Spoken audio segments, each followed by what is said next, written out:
Jackie here, back with another video. Welcome back to our channel. We are super excited to show you some behind the scenes work of our new machine. It's a Laguna CO2 laser and it cuts out various projects. And now that we are in the fall season, we had to show you guys some really cute pumpkin signs. So let's get started.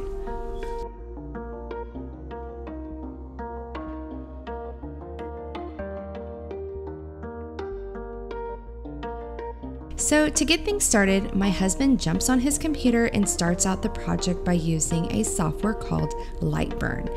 This software is basically a nice software to use, and it helps design and edit a lot of templates for the projects that we're going to be making.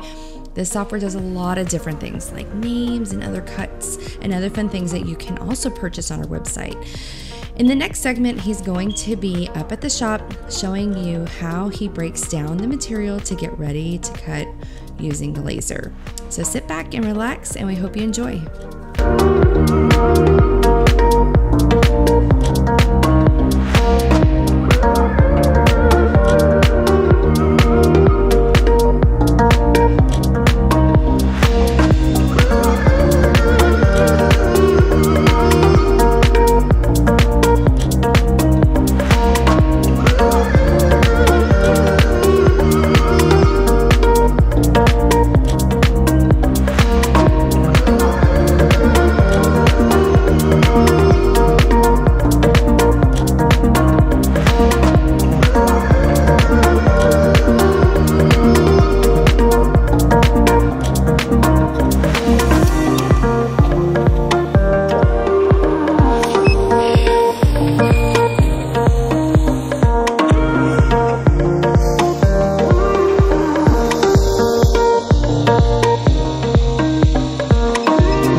Guys, we are on day 2 of the project. We're so excited to show you this really cute, fun, and fall festive project that we're going to be doing. So my husband last night went ahead and cut these stencils out for me so that way I can go ahead and assemble them. So that's where I come in. I'm going to design them, I'm going to paint them, and I'm going to get them ready for the fall season.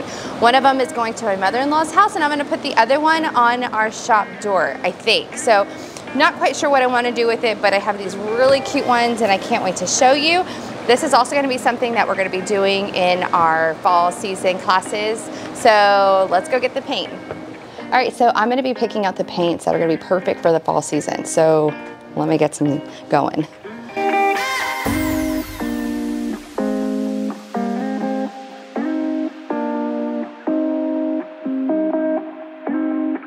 All right guys, so I went ahead and I grabbed the stains and the paints I'm going to use for this project. Once I'm done with that, I'm going to run to Walmart really quick just because I don't have the ribbon that I am wanting or needing for this project. So I'm going to make a quick trip to Walmart, which is the closest craft store to me. And they have a really good selection on a lot of fall stuff right now. So I'm going to go ahead and get started. All right guys, so once I pulled out my paint colors, I decided to go ahead and use a lot of the orange tones. Now, I had a lot of acrylic paint left over from the spring craft classes, so I decided to pull out all of my fall colors just because I wanted to be able to use some orange tones, some green tones, and then also some stains. I had picked 3 different stains and I'll show them later on in the video, one of which was dark walnut, and then of course some other ones, but I thought that I wanted the dark walnut for this part of the project just because I was going to be using some pops of orange into the actual pumpkin itself. Orange being that it's a beautiful fall color, but also I did use a lighter tone on the actual pumpkin, and then I decided to go back and put on some orange tones mixed with a little bit of black just around all of those hole cutouts as well as the lines, just to give it a pop of color and some good contrast.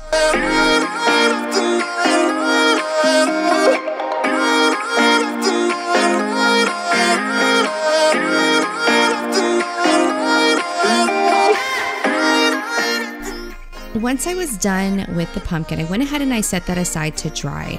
I had some green paint left over from a sample, so I wasn't needing a darker green. I thought a lighter green would be really pretty. And then I thought, you know what? Because I'm doing a really pretty rusticy type color on the bottom part of the pumpkin, the orange part, I decided to go ahead and paint the welcome letters in the green just so that it has a good balance of the green tones in the actual project itself. And then I had some leftover stain on my rag that I had used. So I thought, you know what? I don't have my wax with me. So I'm going to go ahead and use some of that stain onto the green painted stem as well as the welcome. So I'm assembling it and I absolutely love the way it looked. After everything was done drying, I went ahead and I got the Titebond glue, and I went ahead and assembled everything where I wanted it to go, pressed really nice just so everything can dry firmly, and I was ready to start the next pumpkin sign.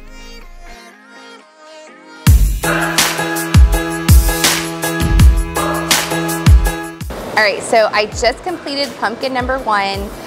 So I am on to pumpkin number 2, and I cannot wait to see what colors I'm gonna do. All right, so I am on to pumpkin number 2, my sign for the fall season. Remember, I'm gonna do this one for my mother-in-law and one for the shop. Water break. Oh, thank you, babe. Oh, let me get a quick sip, guys, really quick.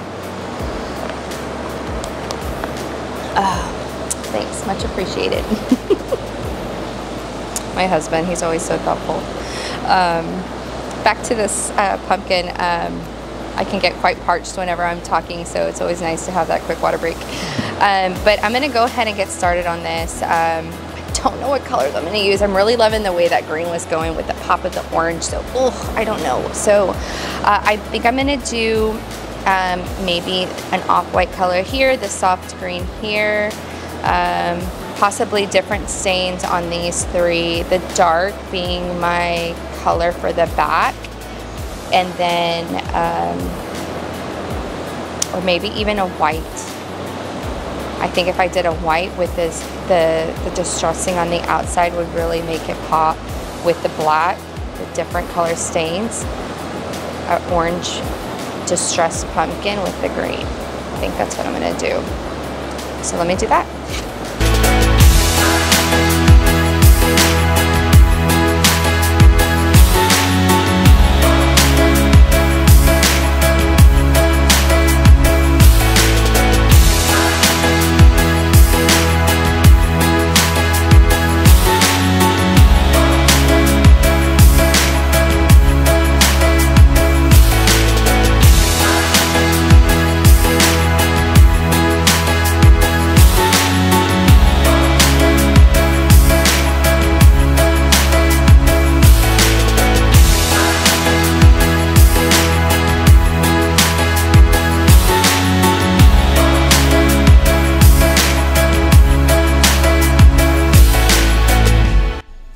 Alright guys, so remember in the beginning part of the video I did tell you that I picked out 3 different stains, one being the Varathane Flagstone, the Varathane Aged Wheat, and also the Minwax in the Dark Walnut.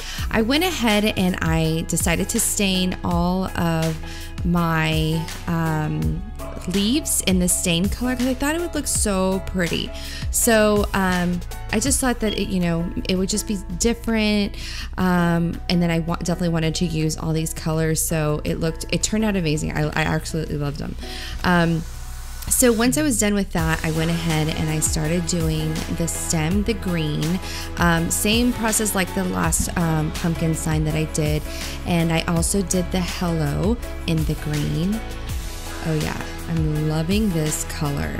It absolutely looks so pretty. Set that aside to dry because I'm still gonna do the antiquing to those, the green parts. Now, because I didn't have my antique wax, I went ahead and I just went over it with my stain rag that I had. I did the same thing and applied that to the back part of my circle to give it an aged look, and I went ahead and I did it to my pumpkin as well, accenting all those outer edges as well as the lines, and then also doing my fall letters in place, and it turned out amazing.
About to leave, already packing, come with me, I'm not really. Alright, so as we're driving out of Whataburger, I completely forgot that we have a Dollar Tree in our Lytle community. So I thought, you know what, they probably have a lot of really cute ribbon, and boom, there was tons of really cute ribbon. So I went ahead and I grabbed the orange as well as the buffalo, and then some other little ones.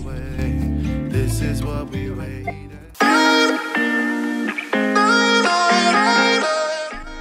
Alright, so we are back at the shop, and it's assembling time as far as the ribbons go. So there was so many to choose from, and I definitely wanted to use the orange, so I thought it would be so cute to use it on my Hello Fall sign.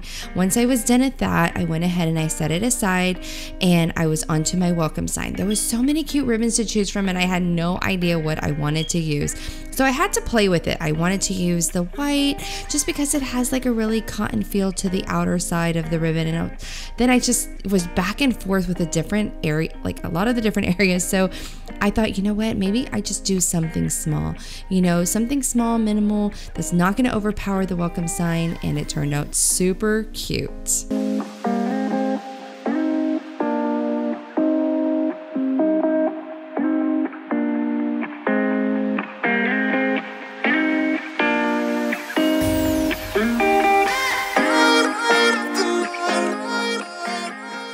All right guys, we are finally wrapped up on this project. They look so cute. I cannot wait to hang mine up. For future videos and more DIY projects, make sure to like, comment below, hit that bell for notifications, and we'll catch you on the next one.